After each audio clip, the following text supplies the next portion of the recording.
Halo teman-teman, kembali berjumpa dengan saya, Asep, agen asuransi jiwa di Manulife Indonesia. Pada bulan September ini, produk Mio HC dari Manulife mengalami perubahan premi dan perubahan beberapa fitur, atau yang sering disebut dengan istilah repricing dan revamping.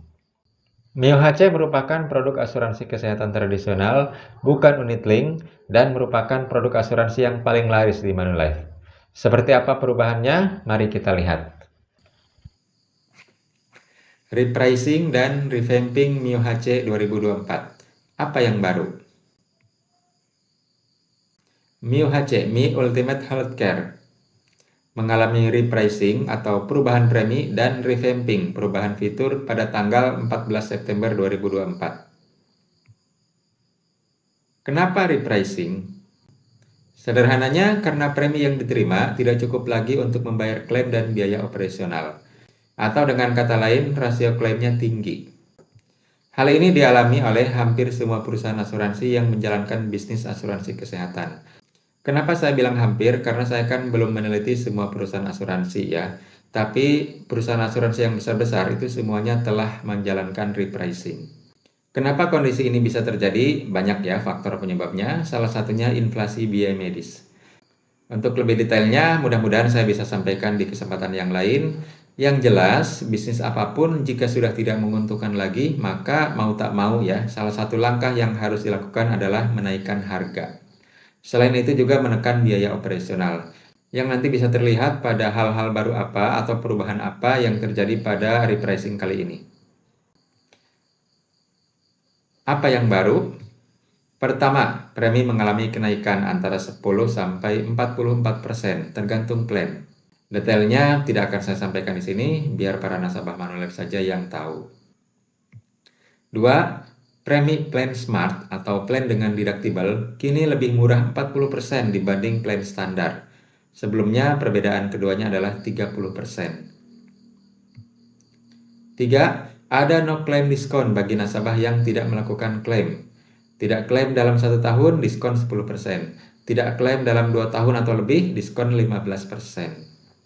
Ini sebentuk apresiasi bagi nasabah yang mampu menjaga kesehatannya.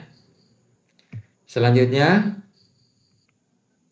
kerjasama dengan rumah sakit menggunakan konsep preferred hospital atau rumah sakit pilihan, di mana prosedur penanganan medis dibuat standar.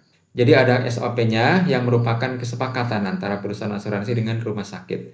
Sebelumnya SOP penanganan medis itu berbeda-beda tiap rumah sakit. Nah, sekarang dibuat standar. Klaim di rumah sakit pilihan ditanggung 100%, sedangkan klaim di luar rumah sakit pilihan dikenakan copay atau biaya sendiri 20%. Ini satu cara untuk mengendalikan klaim supaya tidak terjadi over treatment atau perawatan yang berlebihan. Dan saya kira ke depan semua perusahaan asuransi akan mengarah ke konsep preferred hospital ini. Selanjutnya, 5. Biaya akomodasi pendamping hanya menanggung penginapan, sebelumnya termasuk makan dan minum. Nah, biaya akomodasi pendamping ini termasuk manfaat yang sering kurang tepat penggunaannya, khususnya jika menggunakan voucher makan. Seharusnya yang menggunakan manfaat ini kan hanya satu pendamping pasien, tapi jika pakai voucher itu kan siapa aja bisa pakai, termasuk saudara-saudaranya yang lain gitu ya, selama limitnya masih cukup per hari itu. Jadi manfaat ini dihapus untuk biaya makan, hanya untuk penginapan saja. Selanjutnya, 6. Biaya perawatan fisioterapi, terapi okupasi, terapi wicara sebelum rawat inap atau tindakan bedah rawat jalan menjadi manfaat tersendiri dengan inner limit. Sebelumnya, biaya-biaya ini masuk ke biaya sebelum rawat inap dan ditanggung sesuai tagihan. Lalu, 7. Ketentuan kamar di atas plan. Apabila nasabah terpaksa harus masuk kamar di atas plan yang menjadi haknya, ditanggung maksimal 2 hari. Sebelumnya tidak ada batasan ya. Nah sekarang setelah 2 hari, maka nasabah harus kembali ke kamar yang menjadi haknya. Jika tidak, akan berlaku pro rata. Selanjutnya, ketentuan negara tempat tinggal. Maksimal 6 bulan berturut-turut di luar negeri, kecuali nasabah tidak memungkinkan untuk kembali ke Indonesia. Nah, aturan ini lebih longgar dari sebelumnya yang saklek maksimum 6 bulan. Misalnya ada nasabah tinggal di luar negeri hampir 6 bulan. Tapi pas mau pulang ternyata harus dirawat di sana. Nah, ini boleh lebih dari 6 bulan. Selanjutnya, 9. Masa tunggu penyakit katarak berubah menjadi 2 tahun dari sebelumnya 1 tahun. Sebelumnya katarak ini termasuk penyakit khusus yang masa tunggunya 1 tahun. Sekarang dikeluarkan dari penyakit khusus menjadi lebih khusus lagi ya. Jadi masa tunggunya bertambah menjadi 2 tahun. 10. Ada penegasan redaksi biaya perawatan sebelum atau sesudah rawat inap menjadi sebelum atau sesudah rawat inap atau tindakan bedah rawat jalan. Nah, penambahannya ini di kata-kata tindakan bedah rawat jalan. Sebenarnya sebelumnya sudah ditanggung juga ya, perawatan sebelum atau sesudah tindakan bedah rawat jalan. Tapi karena tidak tercantum redaksinya, maka menimbulkan keraguan. Perubahan 11, ada beberapa perubahan detail pada pengecualian pemeriksaan rutin dan pengobatan tradisional serta perawatan gigi. Ini agak panjang redaksinya ya, nanti lihat di polis saja. Jadi itu perubahannya. Nah, apa yang tetap? Selebihnya masih tetap sama ya. Jumlah plan tetap sama. Limit tahunan dan booster tiap plan tetap sama. Plan dengan deductible atau plan smart tetap ada dan besaran deductible-nya pun tetap sama. No claim bonus berupa tambahan limit tahunan tetap ada. No claim bonus ini berbeda dengan no claim diskon. Kalau no claim diskon itu bentuknya potongan premi perpanjangan. 5. Diskon polis keluarga yang 5% tetap ada. Minimal 3 orang dan maksimal 10 orang. Ayah ibu dengan 8 anak. 6. Masa pertanggungan tetap dapat diperpanjang sampai usia tertanggung 110 tahun. Dan lain-lainnya masih sama ya. Nah, selanjutnya kita lihat pilihan plan Mio HC.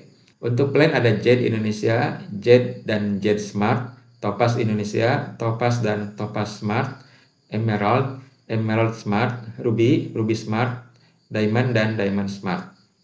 Wilayah perlindungan ada yang Indonesia saja, yaitu Jet Indonesia dan Topaz Indonesia. Ada yang Asia kecuali Singapura, Hong Kong, Jepang, yaitu Jet dan Topaz. Lalu ada seluruh dunia kecuali Amerika Serikat, 3 plan yang paling tinggi terakhir ini. Kelas kamar ada yang 2 tempat tidur, ada yang 1 tempat tidur. Kemudian manfaat secara umum semuanya sesuai tagihan dengan limit tahunan mulai 4M sampai 20M setahun. Dan limit booster 6M sampai 15M. Limit tahunan ini pulih setiap tahun, sedangkan limit booster berlaku seumur hidup. Yang dipakai pertama limit tahunan dulu ya, setelah habis barulah limit boosternya dipakai. Lalu deductible ini khusus plan smart, yaitu Jet Smart, Topaz Smart, Emerald Smart, Ruby Smart, dan Diamond Smart. Ini besarannya per perawatan 5 juta, 8 juta, 10 juta, 15 dan 20 juta.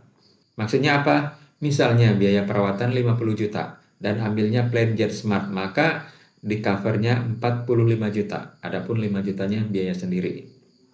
Kalau ambilnya plan Topaz Smart, biaya perawatannya 50 juta, maka ditanggungnya 42 juta. 8 jutanya bayar sendiri, dan seterusnya. Selanjutnya, ini tabel manfaat rawat inap untuk produk Mio HC. Silakan dilihat, mungkin kurang jelas ya. Nanti bisa dilihat di blog saya atau Anda minta ilustrasi. Oke, demikian informasi yang dapat saya bagikan mengenai repricing dan revamping Mio HC dari Manulife. Sebelumnya perlu diketahui bahwa di Manulife ada 3 lagi produk asuransi kesehatan yang sesuai tagihan, tapi yang mengalami repricing baru Mio HC ini ya. Yang 3 lagi belum repricing. Mungkin nanti akan ada ya, tunggu saja informasinya. Nah, berarti 3 produk lain lagi itu menjadi menarik juga ya, karena belum mengalami repricing. Ada Rider Miss HC di Unit Link Mission, ada Rider Miss HCS di Unit Link Mission Syariah, dan satu lagi Rider HPC di produk Unit Link MPA. Yang terakhir ini Unit Link untuk para sultan. Preminya lebih tinggi lagi ya, tapi manfaatnya juga luar biasa. Nah, mudah-mudahan strategi yang dilakukan Manulife dengan perubahan-perubahan ini dapat mengendalikan rasio klaim, khususnya di produk asuransi kesehatan, sehingga nanti kenaikannya tidak sebesar sekarang dan juga tidak sesering ini ya. Terima kasih telah menyimak video ini sampai selesai. Jika ingin mendapatkan produk Mio HC ataupun produk asuransi kesehatan lainnya dari Manulife, silahkan menghubungi saya. Semoga kita semua sehat sejahtera senantiasa. Amin.